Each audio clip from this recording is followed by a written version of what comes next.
O start. Astăzi am o cutie aici, un Megabox, și am zis că dacă filmez mai am multe șanse. Și sună bine. Vreau pe asta.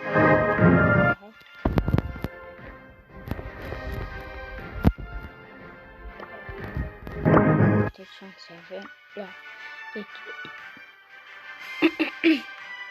Legendary Brawler 1359 la Mythic Brawler 2618 la Epic Brawler 5740 la Super Brawler 10688. Și să vedem dacă ne va pica ceva din da. Și o să pun mâna. Deci eu o să pun mâna și 7! Nu cred, 7! 7! Nu cred, 7! Nu cred, 7! Nu cred. Start Power și două Start Power. Ce să vedem? Dar două Start Power. Ce mă bucurasem când picam Brawler. Dar n-a picat nimic decât două Start Power pe Shelly, care este foarte bine pentru că am și pe el primul două Start Power și pe Shelly și vreau să le încerc mai întâi acest Start Power. Ce mă bucurasem când picase 7. Cum până la urmă asta e.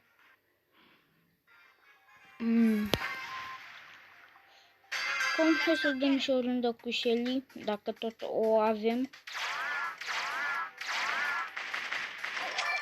Deschidem acest chestuleț.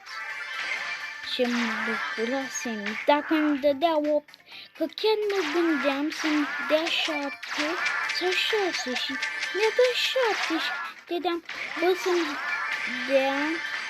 să-mi dea 8 și să-mi dea 2 scăpări pe Shelly, alea 2 și un Brawler. Asta mă gândeam. Dar nu, n-a picat nimica. Încep peste bulela. Stai că a plecat. Bă, tu lasă-mă în pace. Nu le bați tu că am două Start Power.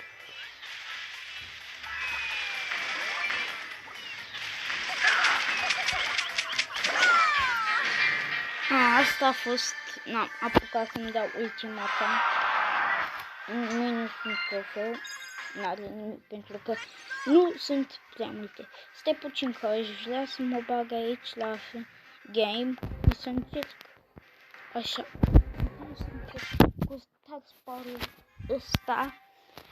Bă, dar știi ce ar fi șmecher în Brawl Stars? Că când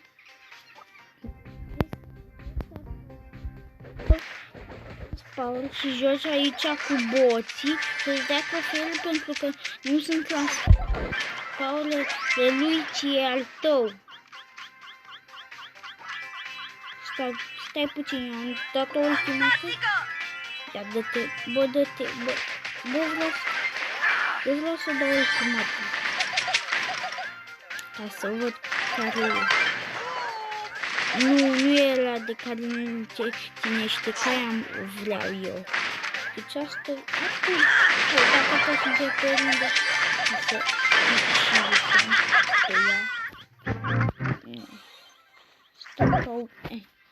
să ne scoatem. Bine, Start Power-ul nostru o să fie ăsta. Selecționăm game.